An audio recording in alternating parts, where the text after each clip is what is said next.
priest, and Melek, chief or king. This succession does not follow the usual pattern of promotion in the Muslim mystical secret societies, the tariqas, and seems to have been specially devised for this one. In the first 3 degrees, the candidate perfected himself by repetitions of certain phrases which were believed to carry power. Examples are these: Rabba, Afrina'a, Heya, Hafida, Kwawaya. Of these words, all Arabic or Persian. The first stands for the concept of lordship, the second for creation, the third for life, the fourth for protection, and the last for absolute power.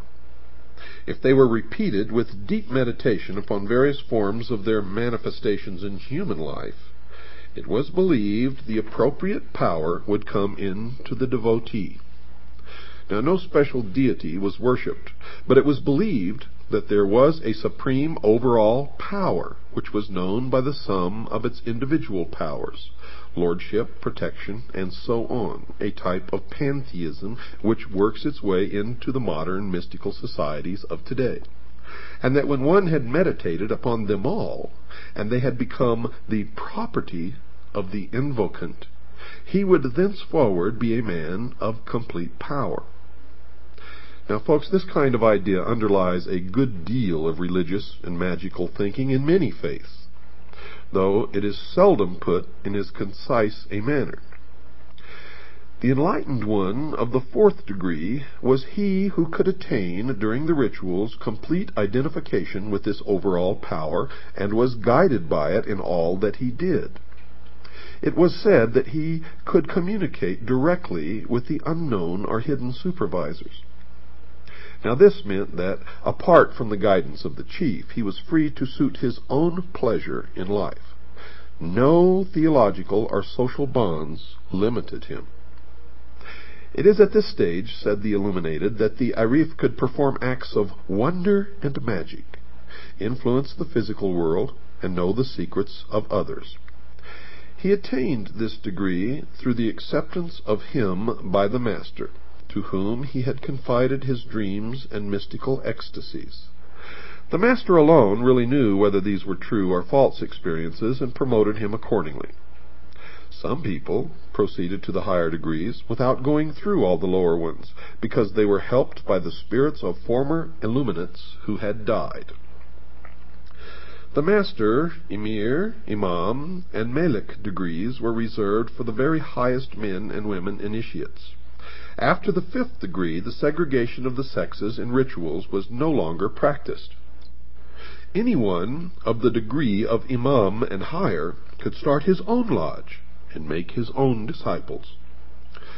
Bayezid decided to move his headquarters into the most inaccessible mountains of Afghanistan, where he set up a large and luxurious castle, and from which he directed his military and bandit operations designed to overcome the rest of the East. His missionaries were sent far and wide, but received little official support. The cult did, however, spread among merchants and soldiers who thought that this gateway to mystical experiences was something to enter. They contributed lavishly to the chief's upkeep and his most expensive military, political, and espionage system. The heady wine of this success seems to have affected the prudence of the head illuminate more strongly than it should, for his claims became more and more extreme in public, as most usually do. There was, he now preached, no afterlife of the kind currently believed in, no reward or punishment, only a spirit state which was completely different from earthly life. The spirits, if they belonged to the order, could continue to enjoy themselves and be earthly powers, acting through living members, but that was all.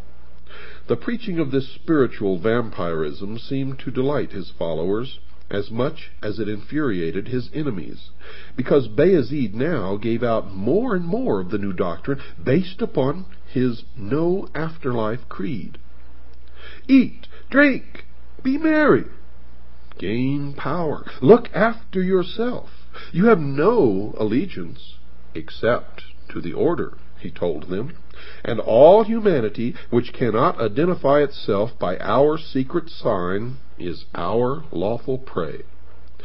The secret signal was to pass a hand over the forehead, palm inwards, the countersign to hold the ear with the fingers and support the elbow in the cupped other hand.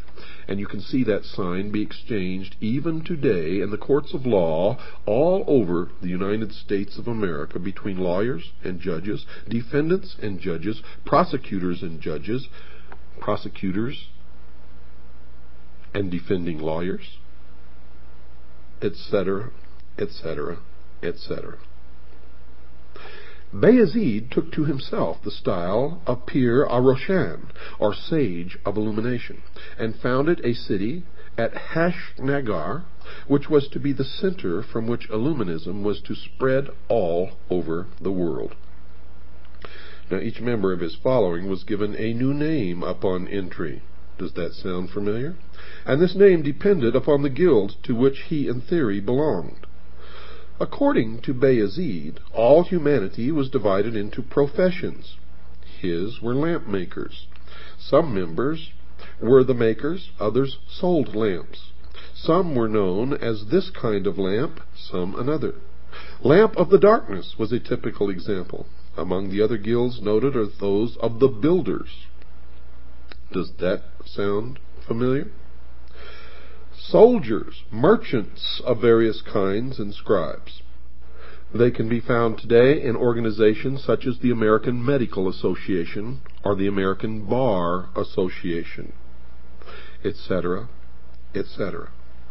Writing in the 19th century, an Afghan scholar who was by no means fond of the society of the Roshaniya claimed that they were, in fact, an organization devoted to fighting against the tyranny of the Moguls, and that the banditry and strange doctrines attributed to them were untrue, allegations by interested parties.